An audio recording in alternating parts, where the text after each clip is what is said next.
Yo que- Hola, muy buenas tardes para todos. Bienvenidos a este seminario de certificación en declaración de Buenas renta. tardes. Buenas tardes, Luis Orlando. Bienvenidos a este seminario de certificación en declaración de renta de persona natural. Por favor, durante la sesión les recomendamos tener sus micrófonos silenciados y las preguntas que se vayan generando las puedan hacer a través del chat.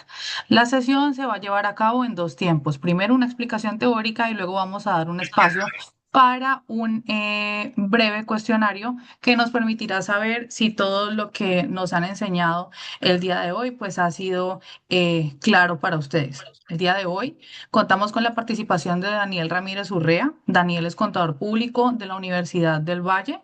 Ha sido mejor graduando de su promoción, cuadro de honor de los semestres 6 al 10 en su carrera.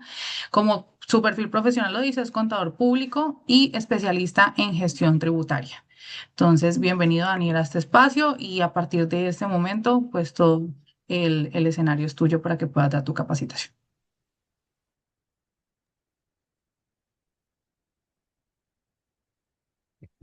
Buenas tardes para todos, espero se encuentren muy bien. Para confirmar, ¿están viendo mi pantalla? De momento no estamos viendo tu pantalla, estoy viendo tu cámara, pero no veo tu pantalla todavía.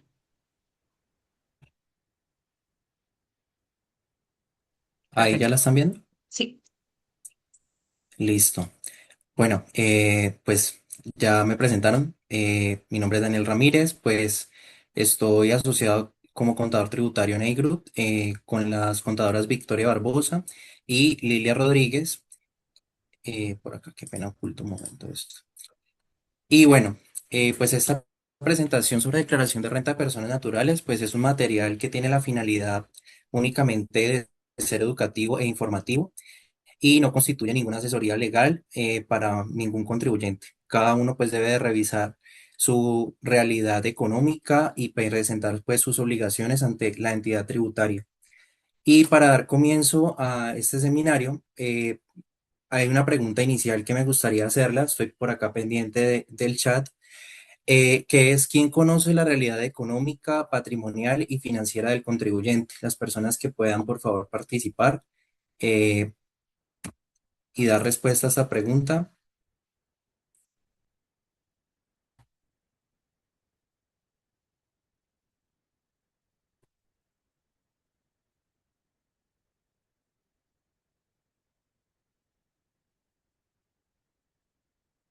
Es una pregunta, pues, que muchas personas pueden llegar a hacerse, incluso los clientes que inicialmente podemos tener. Y incluso hice una dinámica hace unos días dentro de una de mis páginas y puse tres opciones. Una es el contador, que aquí ya una persona nos contesta que el contador en su mayoría. Eh, Otra fue la DIAN y otra fue contribuyente.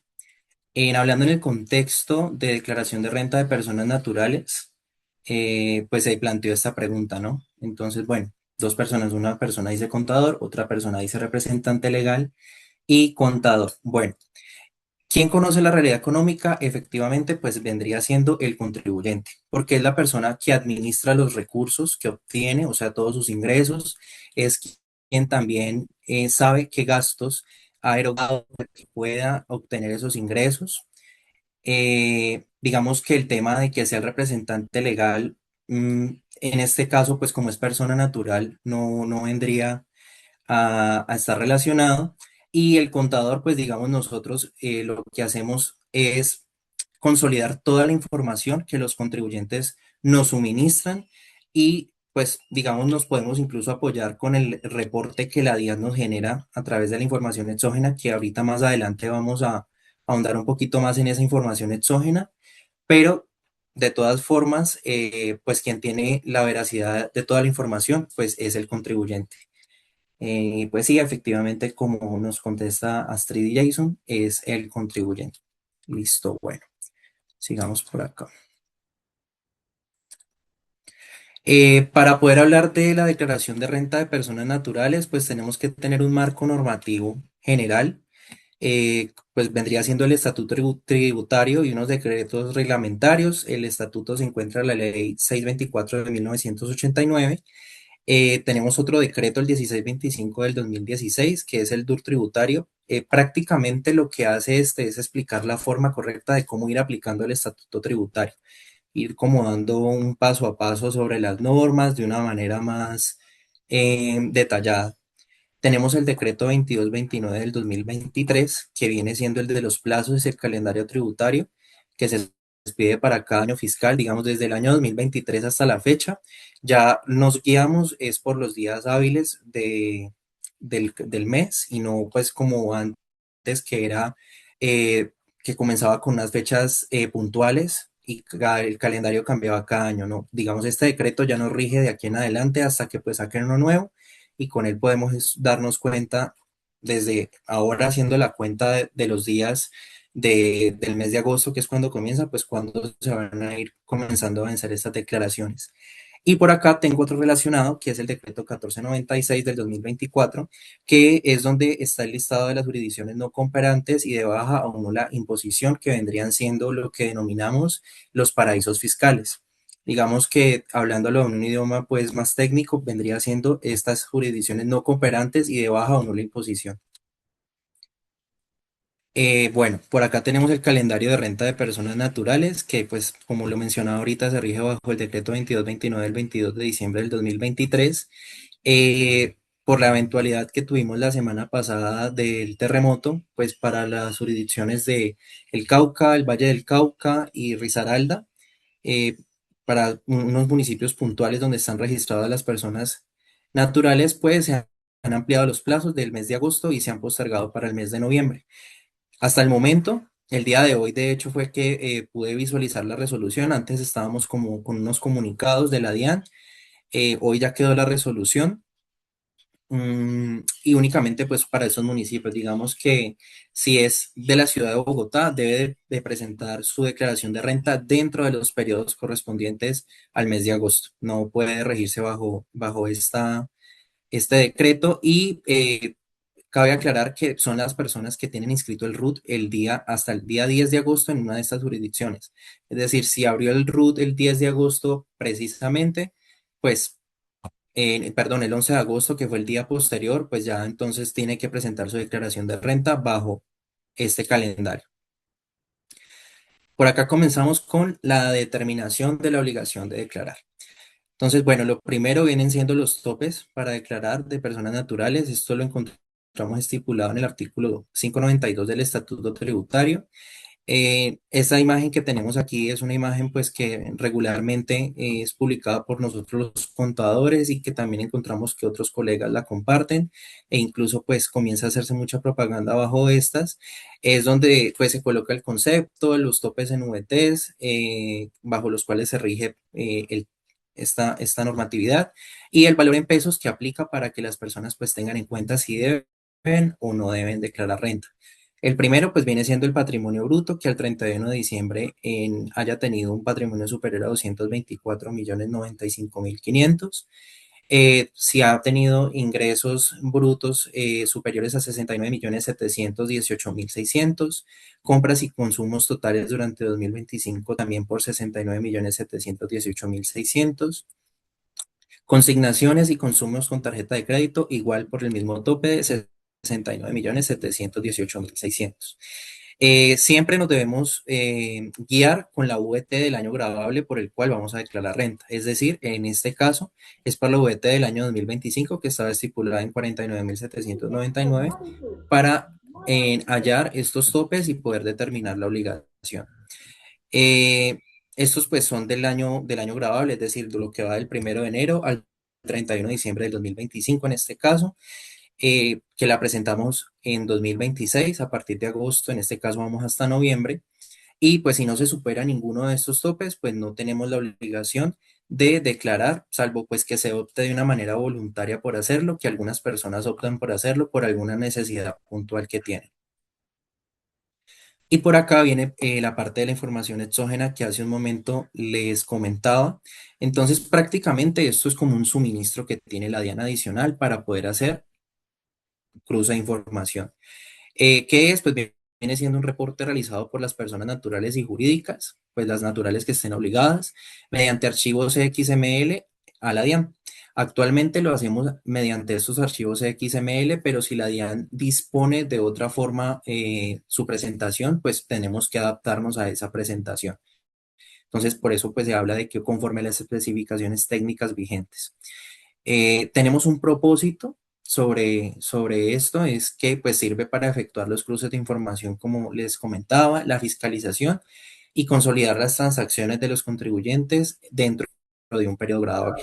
Entonces, digamos, la DIAN también, hay un micrófono abierto. ¿Qué es eso? Ya, abre tu micrófono otra vez, Daniel, que lo silencia a todos, por favor. Vale, gracias. Bueno, entonces les comentaba, pues sí, es un propósito con el cual se cruza la información, existe fiscalización y consolidación de las transacciones. Digamos, tiene una relevancia también, es una herramienta de apoyo, mencionaba también esto ahora.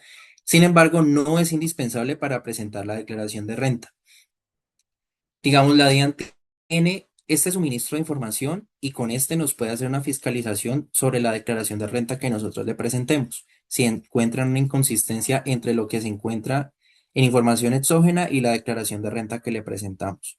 Sin embargo, si nosotros tenemos todos los soportes de la declaración que presentamos y encontramos que está correcta, pues vendría siendo que la información exógena tiene una inconsistencia.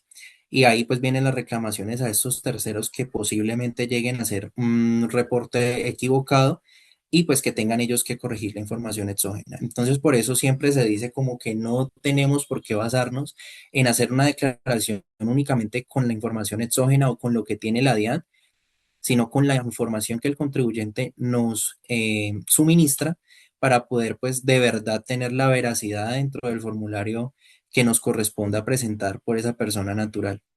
Y adicionalmente, pues ya la DIAN también tiene otros documentos electrónicos que se emiten durante todo el año grabable y también están enfocados como a ese propósito de cruce de información, de fiscalización y consolidación de transacciones. Por ejemplo, las personas que obtienen rentas de trabajo, pues tenemos la nómina electrónica, las personas que son comerciantes, pero que por algún motivo todavía no están facturando electrónicamente y le venden a una persona que tienen la obligación pues de tener todos sus documentos de costos soportados bajo facturación electrónica, pues ellos le van a emitir un documento eh, equivalente electrónico para poder soportar ese gasto y pues allí la DIAN va teniendo transacciones de los ingresos de esa persona. Entonces, digamos, lo que está buscando la DIAN con todas estas trazabilidades es ir teniendo más información para poder hacer estos cruces de información y pues que vaya saliendo cada vez más exacta la realidad económica de un periodo grabable para un contribuyente dentro de toda la información que le reportan los terceros.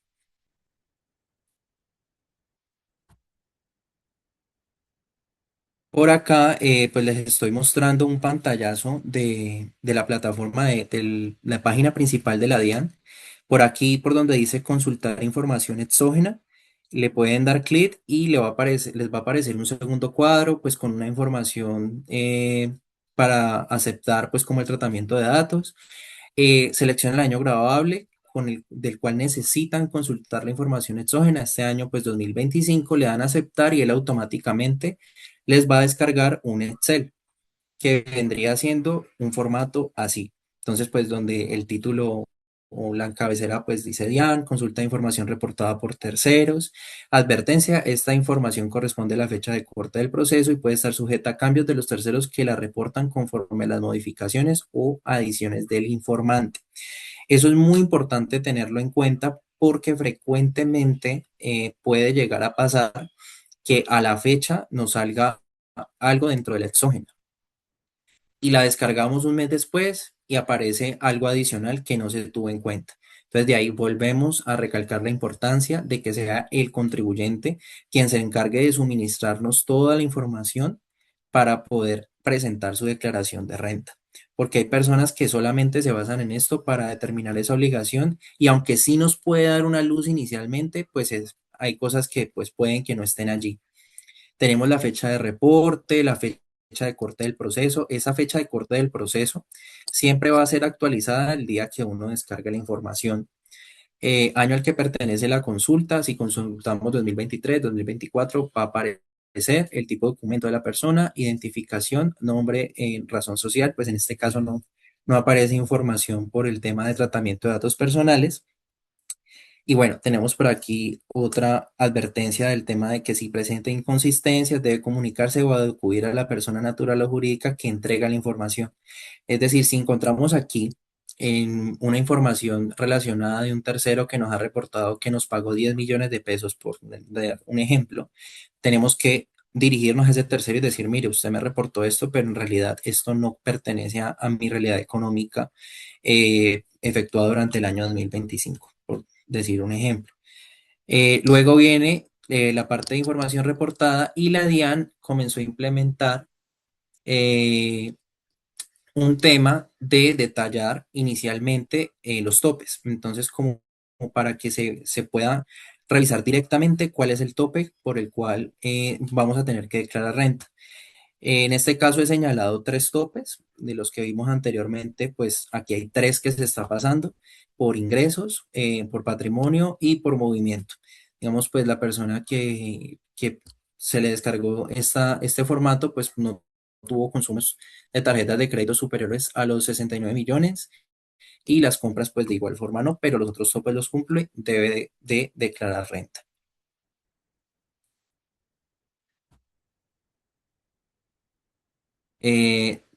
Disculpen una pregunta, ¿me están escuchando bien? Es que por acá el señor Edgar está diciendo que me escucha con eco. Yo te escucho perfecto, Daniel. ¿Sí? Ah, listo, vale. Dagoberto también Listo, nos bueno, muchas confirma que gracias. te estamos escuchando bien. Jason también. Listo, bueno, gracias. Bueno, otra cosa que es muy importante para determinar la obligación de declarar renta es la residencia fiscal. Para las personas residentes fiscales en Colombia, el formulario que vamos a utilizar es el formulario 210 y esto lo encontramos en el artículo 10 del Estatuto Tributario. Entonces, lo primero que hablamos o que se habla en ese estatuto, en ese artículo, perdón, es de la permanencia. Entonces, que nos dice que la persona debe permanecer en el país por 183 días durante un periodo cualquiera de 365 días calendario consecutivos. ¿Esto qué quiere decir? Yo, Daniel Ramírez, me fui de Colombia y volví en junio del 2024 y me estuve hasta noviembre de ese mismo año y me volví a ir. Y resulta que yo volví como a finales de enero del 2025, volví y me estuve hasta junio del 2025. Allí, dentro de ese periodo de tiempo, ya se enmarca un periodo de 365 días. Y si yo cumplo con el requisito de pasar en ese periodo de tiempo los 183 días, pues ya me voy a volver residente fiscal para el año 2025. Es decir, que en el año 2026 tendría que presentar renta como residente fiscal por el año 2025. Entonces es importante tener en cuenta porque no se habla de año gravable, sino de un periodo calendario 365 días. O sea, puede tocar 2 años fiscales. De otro tema del que se habla es estar en servicios en el exterior relacionados con el Estado colombiano. Es decir, que una persona esté en una misión de servicio en el exterior para el Estado, esa persona es residente fiscal en Colombia o una persona que esté asociada con esta persona que está prestando ese servicio también vendría siendo residente fiscal. Es decir, o sea, esas dos personas están fuera del país, pero están prestando un servicio al Estado, son residentes fiscales en Colombia. Y nos habla de otras reglas que son que todos los nacionales que cumplan con alguna de estas condiciones también son residentes fiscales. Entonces, el cónyuge o hijos dependientes menores tienen residencia fiscal en el país. Esto es algo que se llama centro de interés vital. Entonces, si sus intereses están en el país, que en este caso pues vendría siendo su esposa, su esposo o los hijos, viene siendo residente fiscal. Si el 50% o más de los ingresos o activos son de fuente nacional o los bienes están administrados en el país, son residentes. Si no acreditan la residencia fiscal en el exterior tras un requerimiento por parte de la DIAN, se vuelven residentes fiscales. Esa acreditación la pueden hacer a través de un formulario que pueden solicitar en la embajada del país en el que se encuentren. Regularmente, pues van, hacen la diligencia, les entregan y ante un requerimiento, esto lo suministran a la DIAN y pues vendrían quedando como no residentes. Y el último punto, que es la residencia fiscal en paraísos fiscales. Por eso la importancia dentro del del marco normativo que les enseñaba ahora de ese decreto donde se estipula el listado de residentes de paraísos fiscales, porque eso también nos va a ayudar a determinar en cuál de los dos formularios vamos a presentar la declaración de renta del contribuyente que tenemos como cliente. Adicionalmente, dentro de ese estatuto, dentro de ese artículo, hay unas excepciones. Entonces, el primero, pues, viene siendo lo que estamos hablando ahorita, o sea, que se acredite como no residente en el país, o sea, que se acredite como residente fiscal en otro país, entonces ya ahí, pues, no queda como residente fiscal en Colombia. Y si cumple con alguna de las dos condiciones de literal 3 de ese artículo, que es que el 50% o más de sus ingresos son de fuente extranjera o el 50% más de sus activos se encuentran en el exterior. Si alguna de esas dos condiciones las cumple y cumple con alguna de las anteriores, viene siendo no residente. Es decir, o sea, por ejemplo, que tenga una de los criterios de aquí de nacionales, pero con una de estas de acá, ya queda como no residente fiscal. Y bueno, otra pregunta que puede resultar es cuándo declarar como no residente. Entonces, lo primero es, si no es residente, va a declarar en el formulario 110. Lo otro que tenemos que tener en cuenta para determinar si debe declarar uno como residente es, bueno, lo primero, saber si no vive en Colombia y si no vive en Colombia, bueno, percibe ingresos en Colombia. En caso de percibir ingresos en el país, entonces, si a esos ingresos no se les ha practicado la retención en la fuente correspondiente a las compras o adquisiciones de servicios con el exterior, tiene que declarar renta.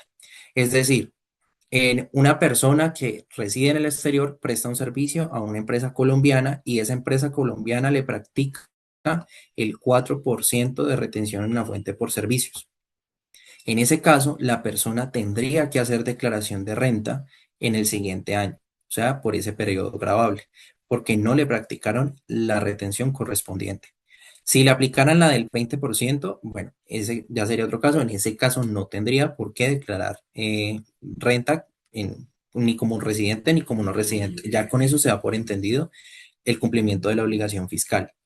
Entonces, hay unos criterios pues que se estipulan en esta diapositiva, pues los ingresos sin retención, que es de los que acabamos de hablar, o sea, o que le hayan retenido mal o que no le hayan retenido.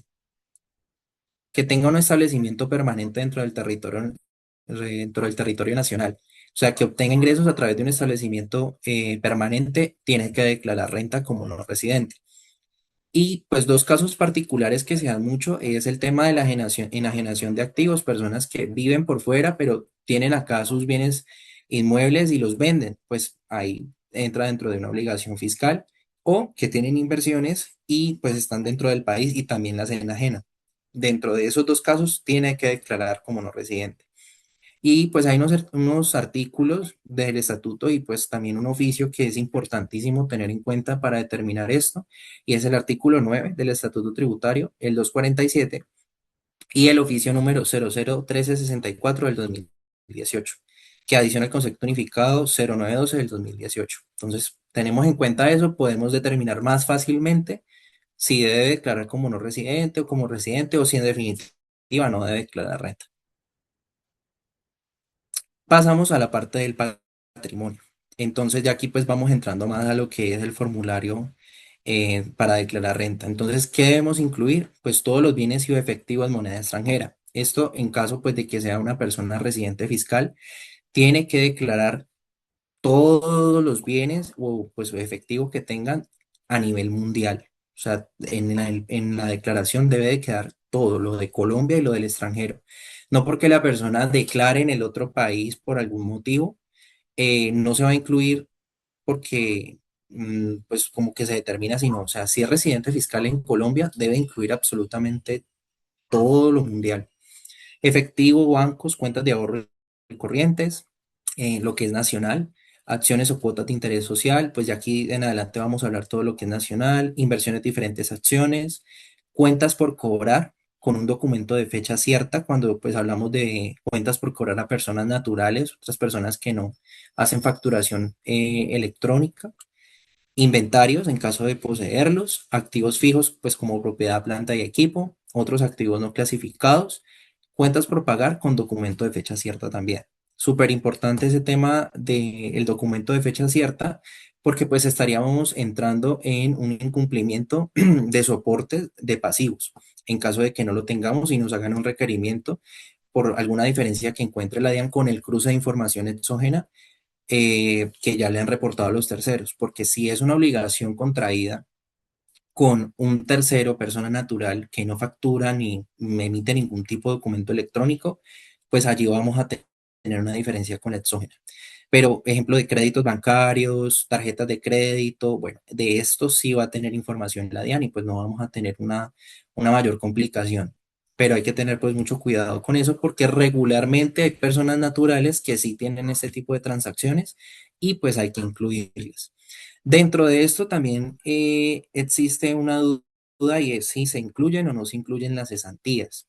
Las cesantías son un recurso que tenemos que cumplir ciertos requisitos para poder tenerlo, pues para usarlo, pero sigue siendo un disponible, o sea, sigue estando disponible para que yo lo pueda utilizar dentro de esos requisitos.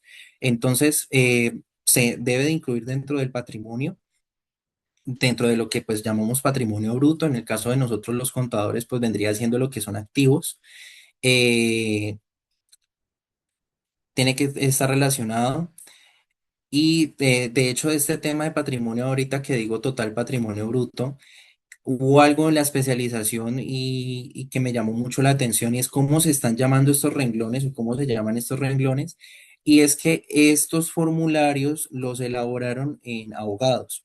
Entonces, por eso también tenemos que tener como la asociación de, bueno, total patrimonio bruto viene siendo lo que son activos, deudas, lo que nosotros llamamos pasivos, y pues total patrimonio líquido, pues lo que vendríamos nosotros llamando patrimonio. Entonces, pues, una notica ahí, pues, por eso tienen unos nombres distintos a como nosotros los llamamos regularmente, y es porque no fueron elaborados por contadores, sino que han sido elaborados en su gran mayoría estas resoluciones, pues, por abogados. Adicionalmente, pues tenemos también cómo determinar los costos fiscales de los bienes dentro del patrimonio. Entonces, el estatuto tributario incluye todo esto. Tenemos el artículo 66 al 69. Aquí prácticamente pues nos hablan tanto de los obligados como de los no obligados a llevar contabilidad, de cómo deben determinar esos costos para relacionar los activos dentro del patrimonio. Digamos, en una casa tiene que estar relacionada con su costo de adquisición y también se puede ir relacionando todas las mejoras que les vayamos haciendo a ese mismo predio. Un carro tiene que estar relacionado con el costo, o sea, con el valor de adquisición que nosotros lo obtuvimos. No puede cambiar con el avalúo o no puede haber una determinación diferente, no. El carro debe de estar relacionado siempre con el valor de adquisición. El artículo 72 nos habla de la posibilidad de relacionar el impuesto predial como un costo fiscal. Entonces, se puede tomar en caso de que se determine pues, que el patrimonio que nosotros estamos declarando pues, está ya por debajo de lo que nosotros encontramos en el recibo del impuesto predial. Y el artículo 73 habla del ajuste de bienes raíces. Entonces, ¿qué es eso del ajuste de bienes raíces? Es un permiso que nos da prácticamente la legislación de ir ajustando ese activo que tenemos con base en el IPC, que vendría pues siendo el índice de precios al consumidor, o factores de valorización de los bienes que nos ayudan a disminuir la utilidad agradable al momento de la enajenación del bien. Ese ajuste de bienes raíces lo podemos hacer desde el año de adquisición del bien hasta el año de enajenación. Y pues efectivamente eso lo que va a ayudar directamente es que esa utilidad gravable, ya sea como tratada como ganancia ocasional, que ahorita también vamos a hablar más de eso, o como una renta dentro de la cédula general, pues su utilidad baje. Y otra cosa muy importante de la cual también vamos a hablar es la renta por comparación patrimonial. Esta se origina a través de una determinación que se hace de una fórmula que está en los artículos 236 y 237 del Estatuto Tributario. Y prácticamente eso lo que nos dice es que si existe una diferencia entre el patrimonio declarado del año anterior con el año actual y no podemos justificarla con los ingresos que presentamos durante el año, pues eso lo vamos a considerar como renta gravable. Entonces, pues aquí en este primer cuadro tenemos como la fórmula que están en esos dos artículos que les acabo de mencionar, que nos va a arrojar el resultado, ya sea mayor o igual a cero o por encima de cero. Entonces, ¿qué es que se toma? Entonces, tomamos el patrimonio líquido del año uno que vendría siendo el del año anterior. Y a eso le vamos a restar el patrimonio líquido del año 2 menos las valorizaciones. Las valorizaciones vendría siendo el ajuste que hablamos ahorita del artículo 73, el tema del avalúo catastral, si es mayor, entonces eso serían esas valorizaciones. Le restamos la renta gravable y bueno, eso viene siendo una sumatoria de las rentas, la renta gravable, la renta exenta y la ganancia ocasional. Y le restamos adicionalmente la sumatoria de los impuestos y anticipos del año anterior más las retenciones que nos hicieron. Entonces de ahí obtenemos que si el resultado es mayor que cero, entonces hay renta por comparación patrimonial y se considera base gravable. Y si es menor o igual a cero, pues no hay renta por ese concepto y no se genera ningún impuesto adicional. ¿Y dónde debemos relacionar ese valor resultante? Entonces se va directamente a este renglón 96 que directamente afecta la renta líquida gravable de la cédula general y eso se somete pues al tratamiento del artículo 241 que es la tabla progresiva que tenemos las personas naturales para presentar la declaración de renta, que va desde el 0% hasta el 39%. Y esa tabla pues está expresada en VTs y pues vamos haciendo el cálculo depende pues de los resultados que obtengamos en estas casillas. Y bueno, por acá pasamos al tema de la cédula general y las subcédulas de ingresos. Entonces, esta primera imagen pues nos muestra una parte de la cédula general donde tenemos las rentas de trabajo que no provengan de una relación laboral o legal y reglamentaria, las rentas de capital y las rentas no laborales. Entonces, las dos primeras subcédulas prácticamente se derivan de rentas de trabajo, o sea, de rentas que nosotros como personas naturales tenemos que eh, recurrir a un recurso de tiempo, de conocimiento para poder obtenerlos, que pues en este caso serían lo que son salarios y comisiones, las prestaciones sociales y los viáticos, los gastos de representación, honorarios en monumentos eclesiásticos y las compensaciones por servicios y cooperativas. Esa subcédula número 2 de rentas de trabajo que no provengan de una relación laboral o legal y reglamentaria, prácticamente se utiliza mucho para el tema de lo que son los honorarios, en algunos casos también lo que son comisiones y prestación de servicios pues ya generales. Cuando determinamos en cuál de las dos subcédulas presentar esos ingresos, pues donde vamos a decir, bueno, yo necesito deducirme costos de esos ingresos. Bueno, que sí, entonces lo vamos a llevar a la renta de trabajo que no provenga de una relación laboral, a la subcédula número 2. Pero si no necesitamos deducirnos costos, pues entonces tenemos la posibilidad de llevarlo a las rentas de trabajo, a la subcédula número 1, y pues tener allí el beneficio de la renta exenta del 25% por esos ingresos obtenidos. Y tenemos las otras dos subcédulas que son las de capital y las no laborales, que vienen siendo las otras rentas. A esos ingresos se les pueden descontar costos y gastos para la obtención de los mismos. Entonces, ¿qué son las rentas de capital? Todo lo que son los intereses, los rendimientos financieros, los arrendamientos, regalías, propiedad intelectual. Y la renta laboral no laborales son las no catalogadas anteriormente. Entonces, en esas rentas no laborales, más adelante tenemos también un caso puntual de qué ingresos van en esa subcédula. Entonces, pues los comerciantes que vendió un vehículo que no tenía por más de 2 años, vendió una casa que no tenía por más de 2 años, vendió un lote que no tenía por más de 2 años, todo se va a esa renta no laboral. Entonces, por acá venimos a determinar ingresos para comerciantes. Entonces, ¿dónde se presentan? Eso se declaran en la subcédula de rentas no laborales. Estos ingresos que vamos a ver aquí a continuación, pues van a ser como uno de los más frecuentes que se pueden llegar a presentar dentro de las presentaciones de declaración de renta de algunas personas naturales que posiblemente pasen los topes por cualquier transacción. Pasa mucho con los comerciantes que superan el tema de las compras, que superan el tema de movimientos bancarios. Entonces, por eso es muy importante tenerlo en cuenta. Determinamos pues si debe o no debe llevar contabilidad. Si son obligados, debe regirse bajo el artículo 28 y si no son obligados, bajo el artículo 27. ¿Para qué vamos a determinar eso? Para el tema de la realización del ingreso.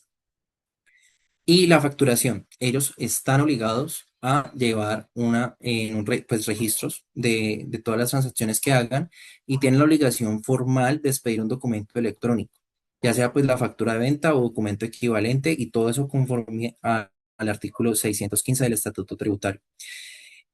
No es que sea directamente una factura electrónica, el documento electrónico pues viene teniendo otras características también que se ajustan dentro de lo que está en el artículo 615 del estatuto, pero para poder tener soporte de los ingresos deben hacer este documento electrónico.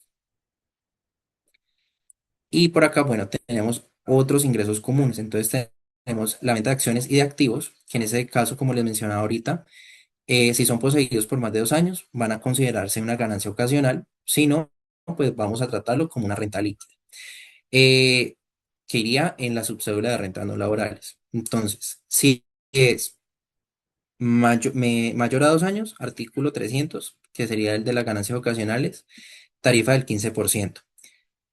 Y si es menor a 2 años, entonces se va a lo que se estipula para obtener ingresos, que es del artículo 26, y se calcula como una renta líquida con las tarifas del artículo 241.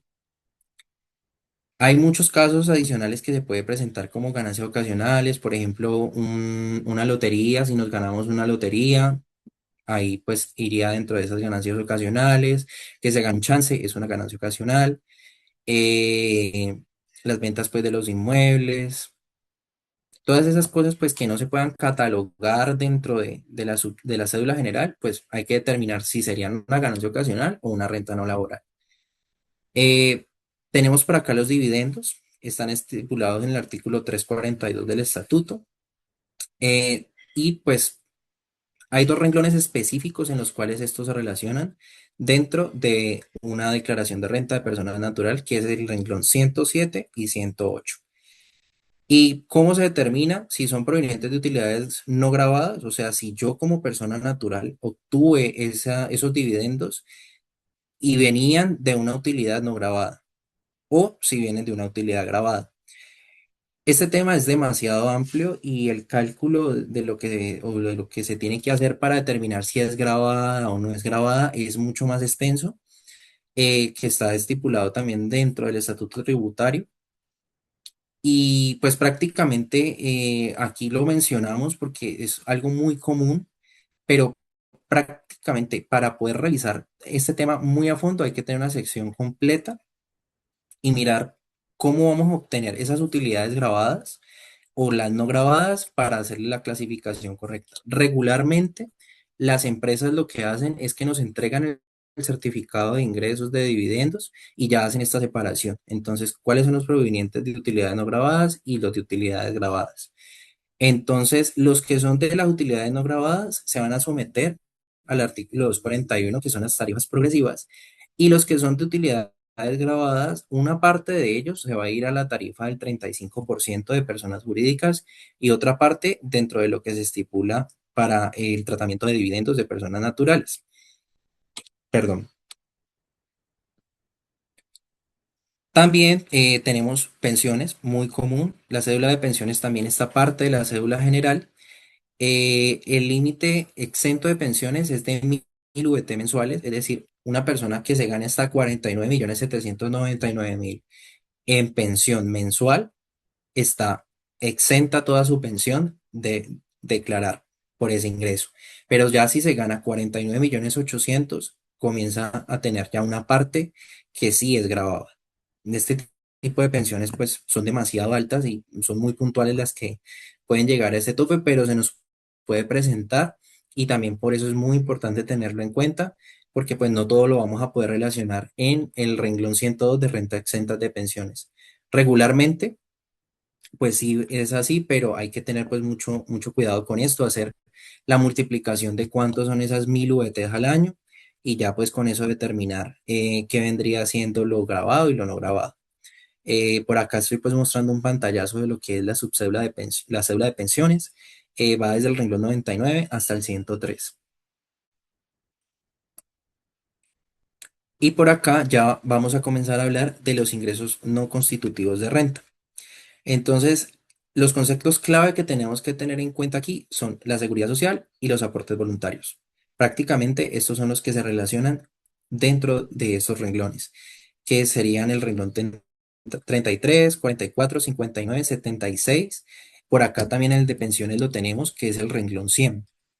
Entonces, todo lo que son los aportes a salud y a pensión obligatorias no constituyen renta ni ganancia ocasional y está estipulado así en el artículo 55 y 56 del Estatuto Tributario.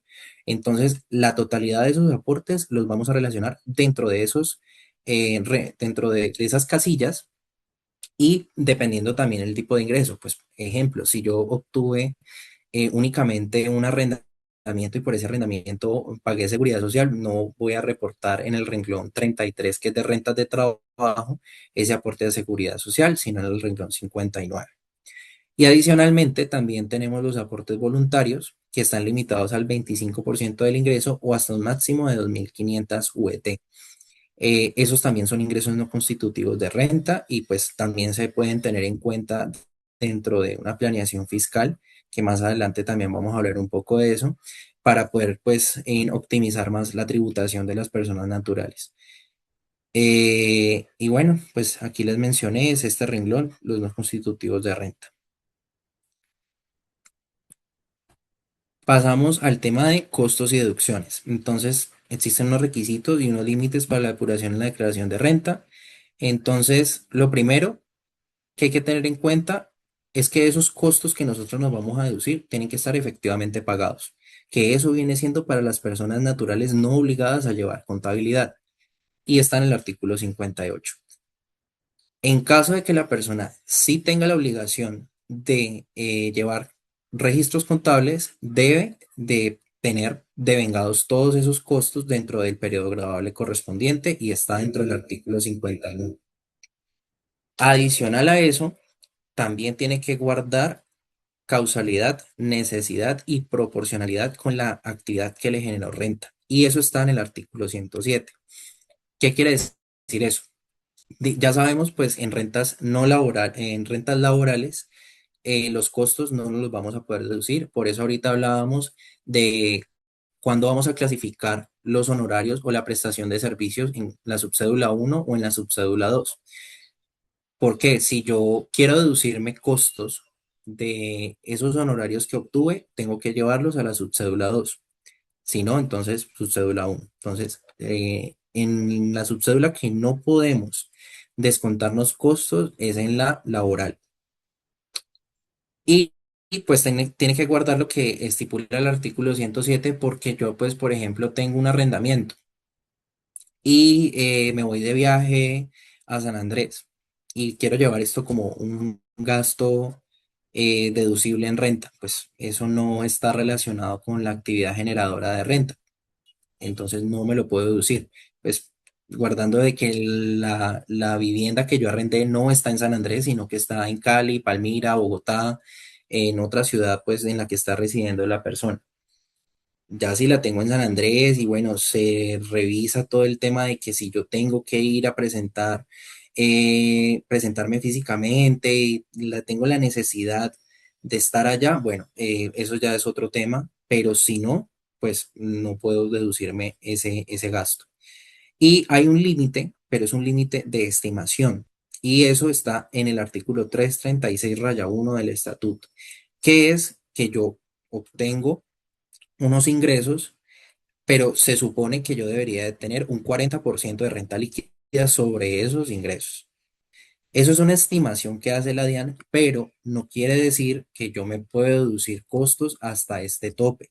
Si yo me excedo de estos costos, yo debo de marcar una casilla dentro del formulario que está establecida para esto y decir que efectivamente yo sobrepasé ese límite estimado, pero que yo tengo o sea, el formulario no pregunta todo eso, pero lo que nosotros sí nos tenemos que preguntar es si tenemos todos los soportes, si guarda la relación de causalidad, necesidad y proporcionalidad con la actividad generadora, entonces en esos casos se puede exceder de ese 60% de costos que se pueden relacionar. O sea, en ese caso podemos estar tranquilos.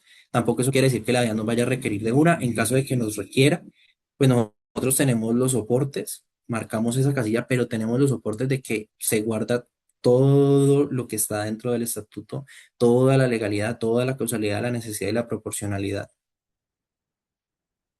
Y por acá pasamos a hablar de cómo determinar la renta líquida. Entonces, pues hay unos criterios esenciales de determinación y dentro de eso pues está la realización del ingreso. Entonces, lo primero es revisar el artículo 26. Allí se determina de manera general cómo obtener esta renta líquida y dentro de él hay un criterio de ingreso. Y ese criterio de ingreso únicamente se consideran son los que son susceptibles de incrementar el patrimonio.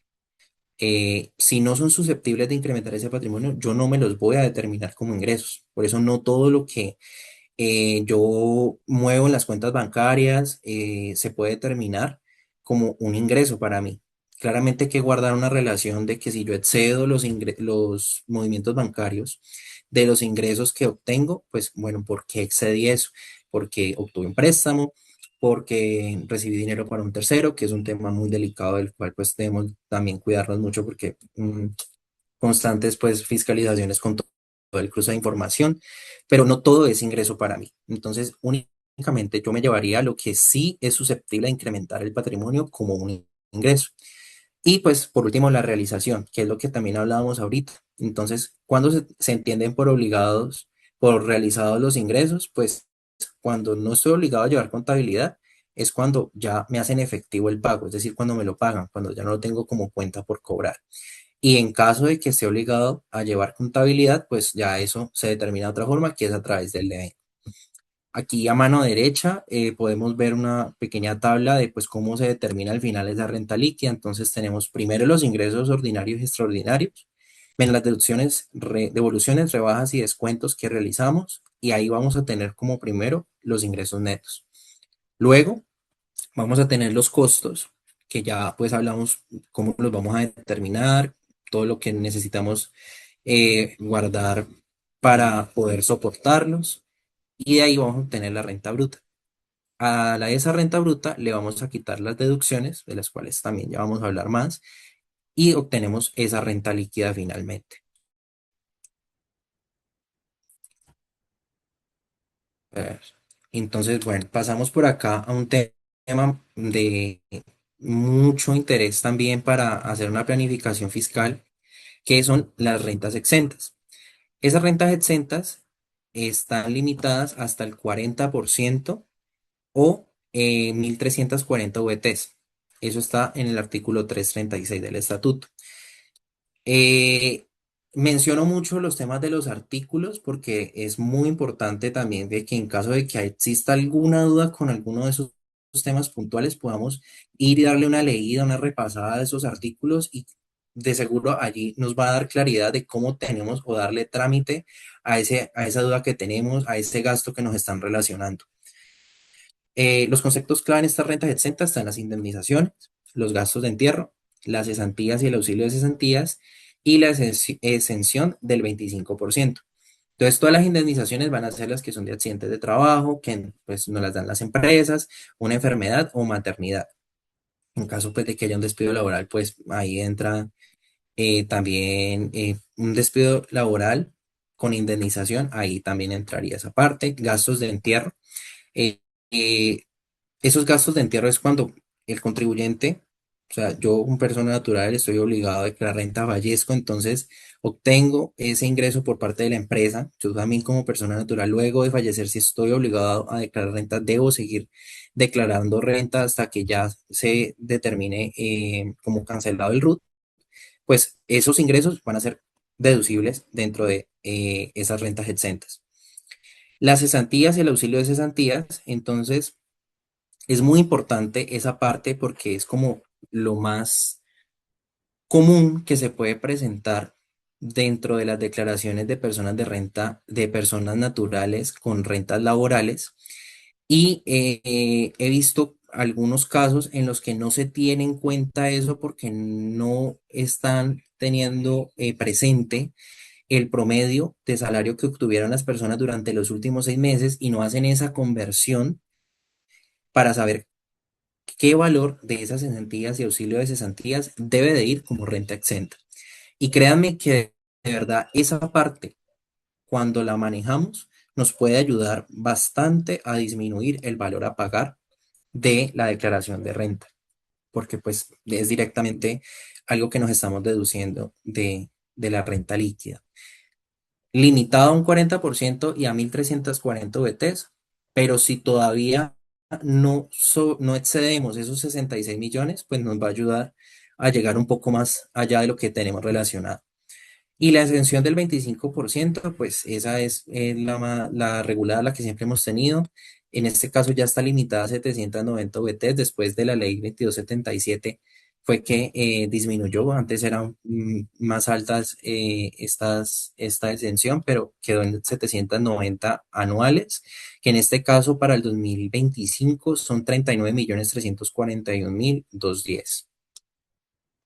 Y acá pues vemos la sección del formulario 210 que va desde la casilla 35 a la 37 en rentas no laborales, 47 a 49 en la subcédula número 2, 63 a 65 en la subcédula número 3 que viene siendo la de rentas de capital, 80 a 82 de las rentas no laborales. Deducciones. Igualmente que las rentas exentas, estas también están limitadas a un 40% o a las 1.340 VT, 66 millones. Eh, Hay unas que son clave, pues están los intereses de vivienda, que de hecho pues tenemos un renglón con sus respectivas casillas destinado para esa deducción y es o 100 VTs mensuales o hasta 62.848.800. Perdón, intereses por préstamos educativos con ICTs, 100 VTs anuales, ese ya sí anuales, y son hasta 5.237.400, artículo 119 del estatuto. Y tenemos los dependientes aquí, la del 10% de los ingresos brutos o las 32 VT mensuales, que irían hasta 20.111.617, que están en el artículo 387. Y la medicina prepagada, las 16 VT mensuales, que van hasta 10.055.808.000, artículo 387. La deducción por dependientes adicionales la tenemos, pero no está sometida a este límite del 40% de la renta líquida o 1.340 VTs. Esa sí se lleva directamente por aparte, son 72 VTs adicionales por cada dependiente, hasta 4 dependientes.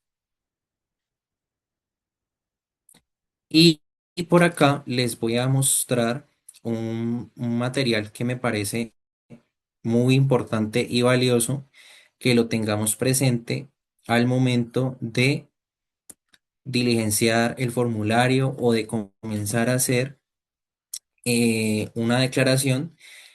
Esto Es un material que la DIAN dispone al servicio de todos los ciudadanos. Al que quiera ingresar, pues nosotros somos contadores, digamos, tenemos un manejo especial pues de todos estos artículos, de todos estos formularios, pero pues una persona natural que no se dedique directamente a eso, pues también pudiese ingresar si lo entendiese. Y es una explicación de cómo utilizar cada casilla prácticamente. Inicialmente vamos a tener por acá eh, el formulario, pero si bajamos vamos a encontrar el instructivo. Entonces, por cada casilla vamos a tener qué es lo que tenemos que relacionar allí. Entonces, por ejemplo, el renglón 28 que viene siendo el 1% de las compras con factura electrónica, que ese tampoco está sometido al límite del cual estábamos hablando en la diapositiva anterior de las deducciones. Ese no está tampoco sometido a ese límite del 40 o de las 1340 VTs. Entonces, si tenemos duda de qué es lo que debemos de relacionar allí, entonces vamos y buscamos acá el número 28. Entonces aquí nos dice el 1% de compras con facturación electrónica. Las personas naturales que declaran ingresos de la cédula general a los que se refiere el artículo 335 del Estatuto Tributario. Entonces allí nos explica todo lo que tenemos que relacionar en ese renglón. Y así sucesivamente con todas las otras casillas con las cuales tengamos dudas o con la cual queramos saber, bueno, en qué parte del estatuto tributario se habla de esto. Entonces, en este instructivo nos van a relacionar también cuál es ese artículo en el que se menciona esa parte. Dentro de la presentación que les acabé de hacer, no estamos relacionando por acá esta parte de descuentos tributarios, que también es algo que afecta directamente el impuesto sobre las rentas líquidas gravables. Y aprovecho pues aquí que tengo el formulario para hablarles un poco de eso. Tenemos lo que es la casilla de impuestos pagados en el exterior, donaciones, dividendos, participaciones y otros, y el 125 que me totaliza esas tres casillas. Eh, la de donaciones es una de las que más recurrentemente podemos encontrar en muchos contribuyentes que hacen una donación a un ancianato que está constituido como fundación, entonces les hacen el certificado de que ha donado X cantidad de dinero durante ese periodo de tiempo o ha hecho una donación a X fundación. Entonces vamos a relacionarlas allí y ya sabemos que eso directamente va a afectar el impuesto sobre las rentas líquidas gravables. Eh, Otro renglón, casilla de los cuales pues no hemos hablado en la presentación es por acá el impuesto, el anticipo de renta para el año gravable siguiente.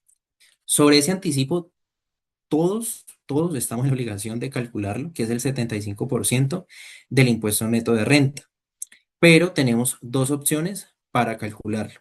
Una es que tomemos como base ese impuesto a cargo, perdón, que se vendría siendo este de acá, el 129, o la otra es que hagamos el promedio de los últimos 2 años. Entonces, si hacemos el promedio de los últimos 2 años, pues cualquiera de las dos vías, el que más nos beneficie es el que vamos a tomar para calcular ese anticipo.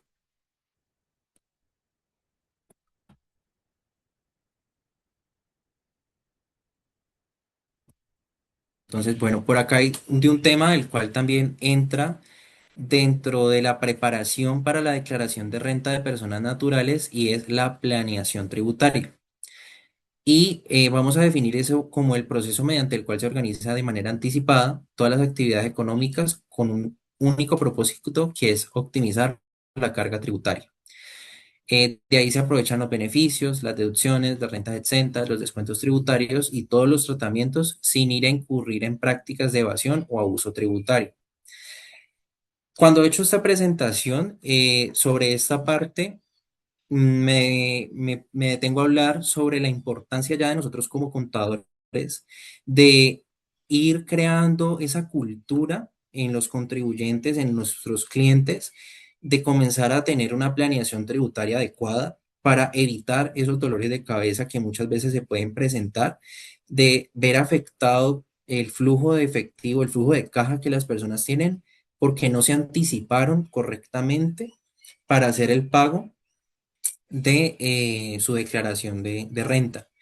Entonces, si nosotros vamos creando esa cultura de esa necesidad al contribuyente, vamos haciendo ese seguimiento adecuado a esa planeación tributaria para que se aproveche lo máximo que existe dentro de la legislación eh, colombiana, pues todos los descuentos que podemos tener en cuenta, esas rentas exentas, pues de seguro vamos a comenzar a disminuir ese dolor que sienten los contribuyentes y también a darle un sentido diferente a nuestra labor contable, porque nuestra labor contable únicamente no se define en el liquidar, en el diligenciar un formulario, sino en ir más allá, en el analizar las cifras, en el ayudarle al contribuyente a que pueda tener una mejor carga tributaria, en donde pueda alcanzar los máximos beneficios, donde no vaya a caer eh, en evasiones fiscales o en otros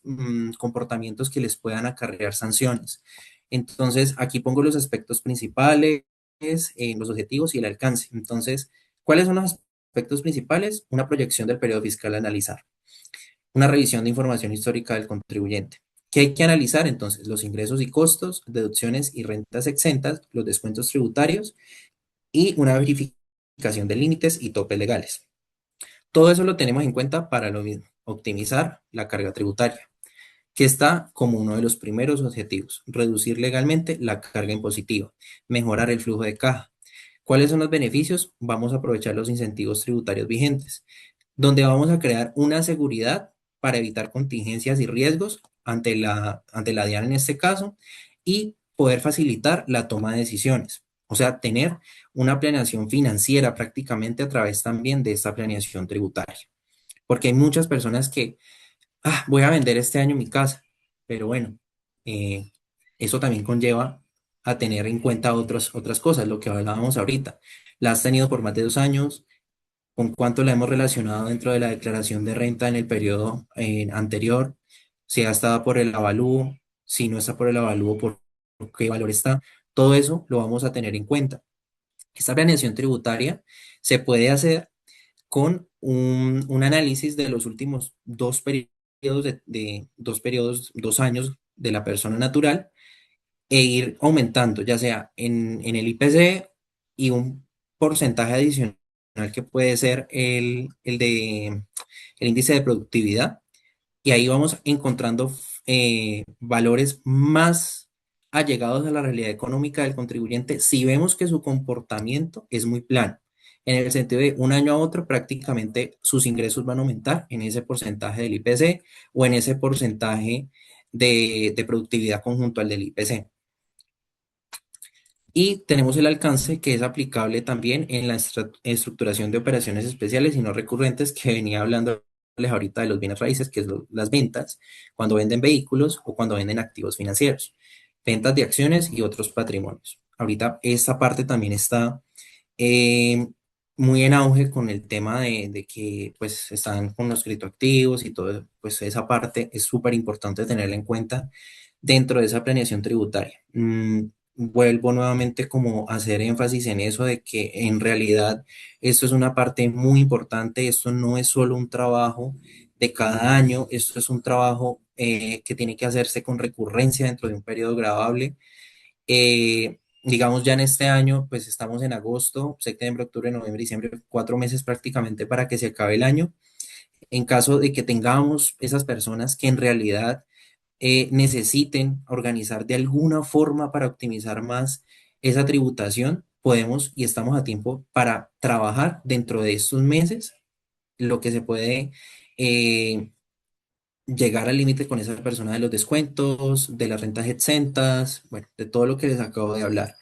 Pero pues claramente es importante hacerlo dentro de este año, porque ya si lo vamos a revisar en agosto del próximo año, pues no hay prácticamente nada que hacer. Y bueno, por acá otro tema, y este ya es para ir finalizando, la IA en la tributación de las personas naturales. Entonces, yo saqué 5 aspectos relevantes que me parecen muy importantes a tener en cuenta de aquí en adelante en nuestra labor contable y también para irnos como ambientando más a este nuevo espectro que se está abriendo en nuestra profesión contable, Lo primero es que ya tenemos una automatización de declaraciones.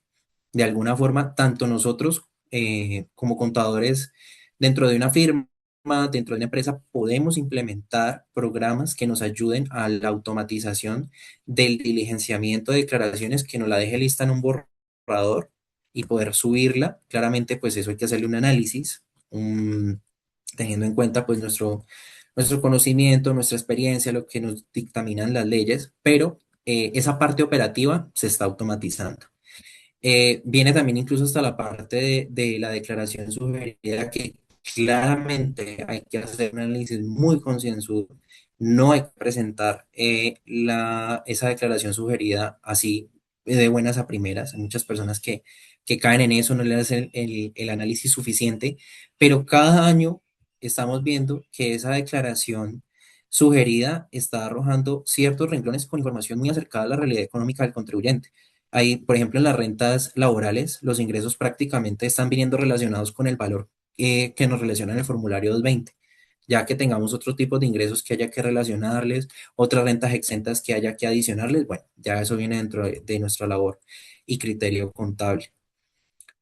Otra parte, apoyo en análisis de obligaciones. Ustedes pueden tomar una inteligencia artificial y comenzar a consultarles sobre los artículos del estatuto, de los decretos, de las resoluciones, donde se encuentren ciertos temas de los cuales ustedes necesitan investigar.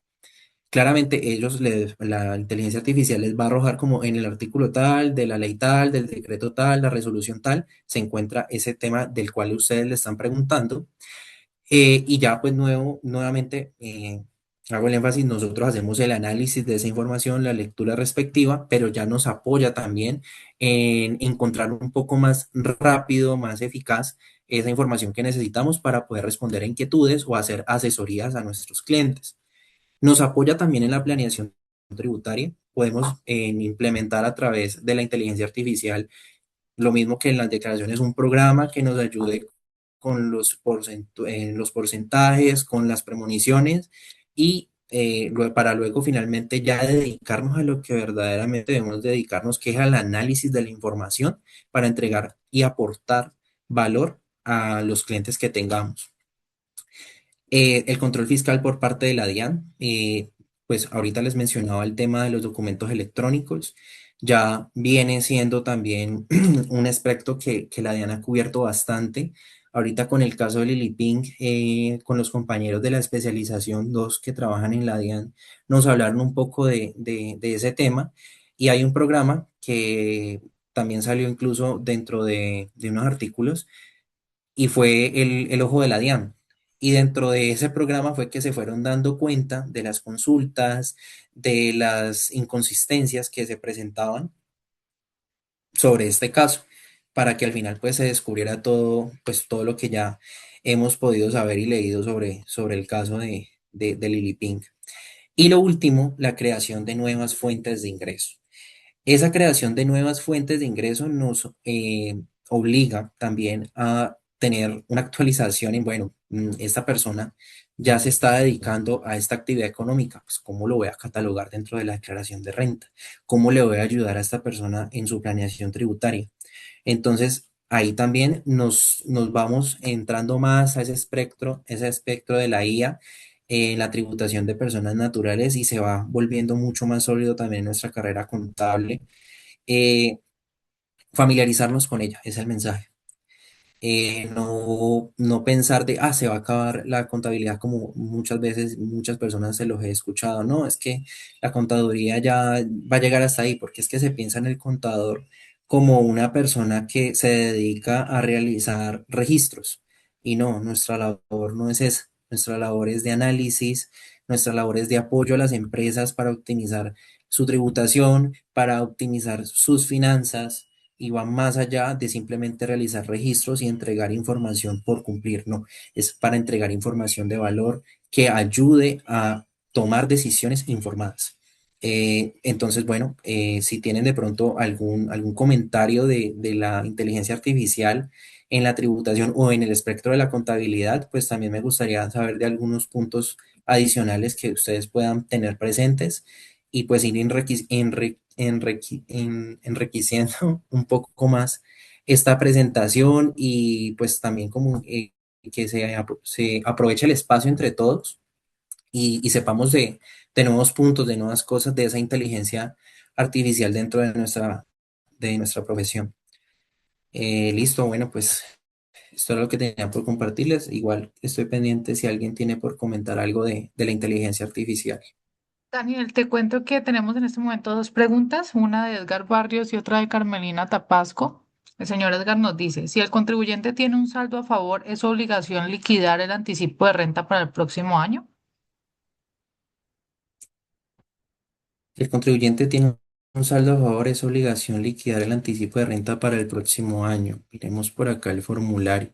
El anticipo de renta va en el renglón 133 y lo calculamos con el 129 del impuesto a cargo. Sí, tendría que calcular ese anticipo de renta en esos casos, porque pues ya vendrían siendo dos temas completamente diferentes. Vale, la señora Carmelina nos dice, si el contribuyente tiene un pago en exceso del año 2024, ¿se puede descontar en la declaración del año 2025? Pago en exceso, se la puede descontar, pero tendría que hacer una diligencia diferente para que ese saldo que le quedó pagado en exceso se lo pueda declarar, se lo pueda descontar del pago de la declaración de renta del año 2025. Gustavo Ruiz te pregunta, ¿cuál IA recomiendas? Jason le responde que para los contadores se llama Cloud, pero igual tienes otra que nos puedas Sí, recomendar. esa es muy buena dentro de los tributaristas. Hemos hablado sobre esa inteligencia artificial y es muy buena, muy efectiva.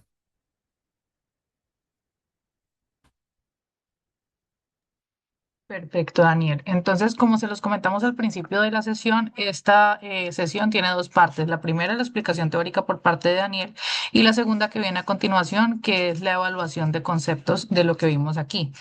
Les voy a compartir en este momento el formulario para que puedan llenar la evaluación. Recuerden que de quienes respondan la evaluación, pues se les hará llegar el certificado de participación en la charla. En este momento entonces lo voy a compartir. Más o menos vamos a habilitar el espacio para que lo respondan en una media hora. Son 5 preguntas solamente y ya ahí nos queda consignada de inmediato la respuesta. Entonces se los voy a compartir en este momento para que lo puedan hacer.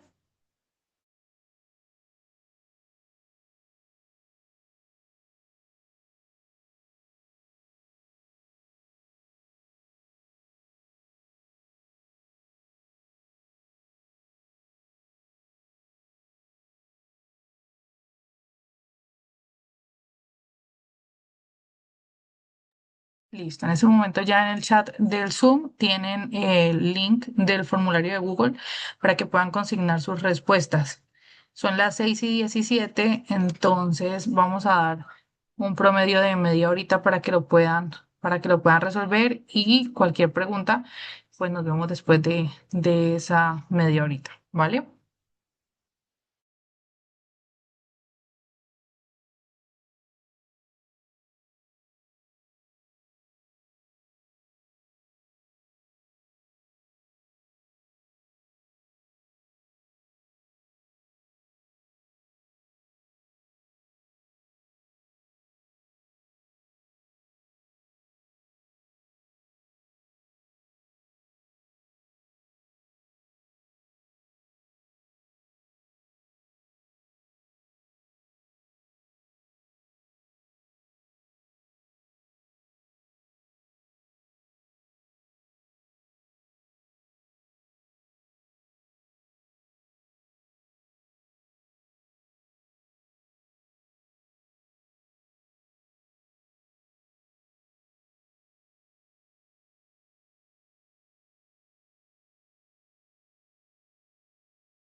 Si quieres, Daniel, puedes dejar de compartir la pantalla para que no veamos aquí el correo y lo demás.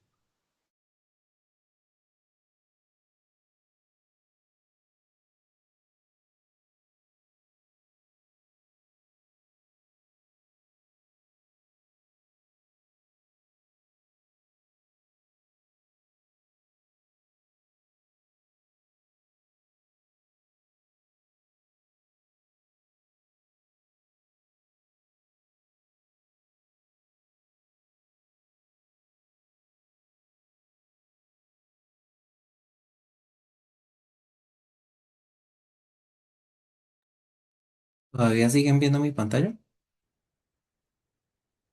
No, tranquilo. No, Ah, señor. vale.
Daniel, nos pregunta Rafael Pupo, ¿por qué algunos restan la renta vitalicia en la comparación patrimonial?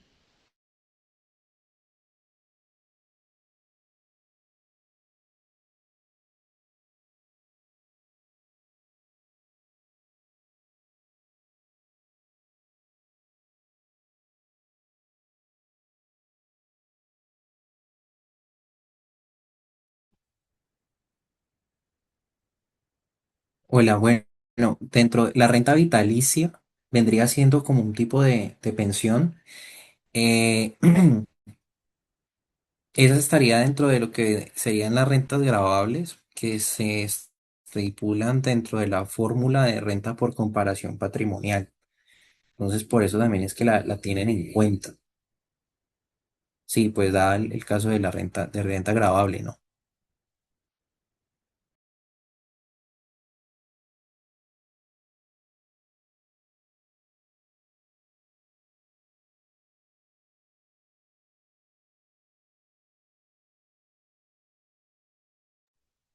Para quienes no hayan visto el enlace en la parte de arriba, se los volví a compartir. De momento solamente tenemos 11 respuestas, entonces pues estamos esperando que todos los puedan consignar. Recuerden que es importante responder el cuestionario para poder hacer el envío del formulario, perdón, del certificado de participación.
Hola Nubia, buenas tardes. Ya terminamos la explicación. En este momento se está haciendo la evaluación de conceptos.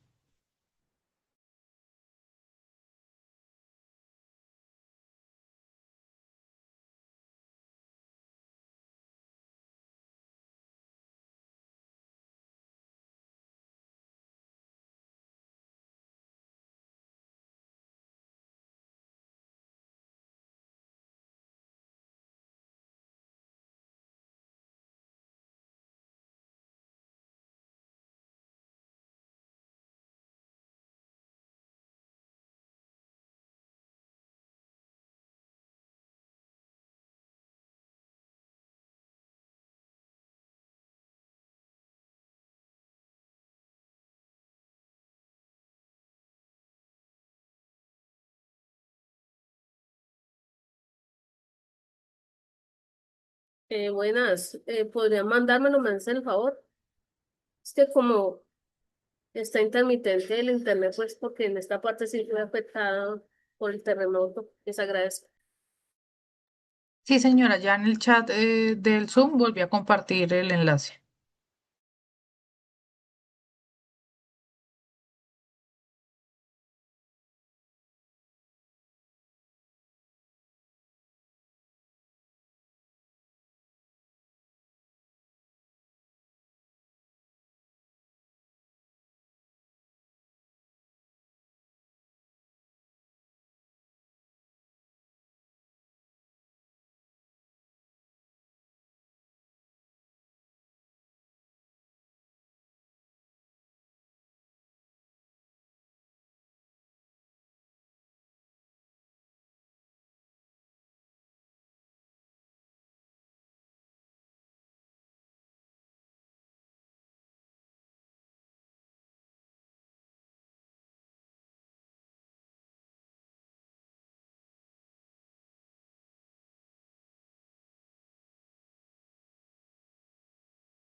En este momento contamos con 17 respuestas en el formulario. Por favor, quienes aún no han respondido, ya les vuelvo a copiar el enlace y quienes ya respondieron, les agradecemos mucho su participación. Al correo se les va a hacer llegar las memorias junto con el certificado de participación. Muchas gracias por estar aquí.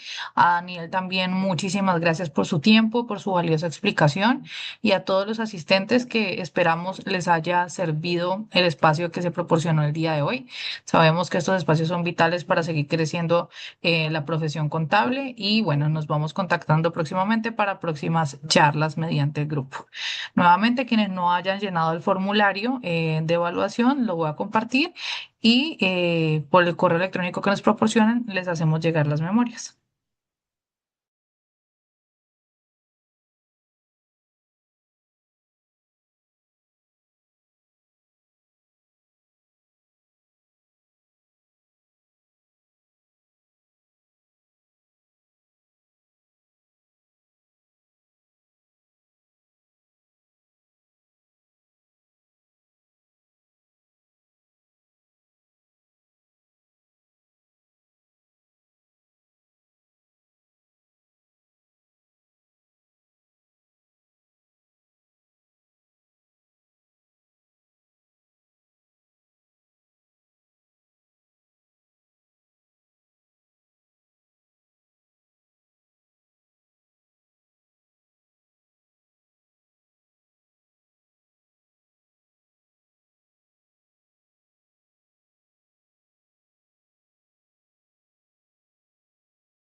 Hasta luego, que estén muy bien. Hasta luego, Daniel. Muchísimas gracias.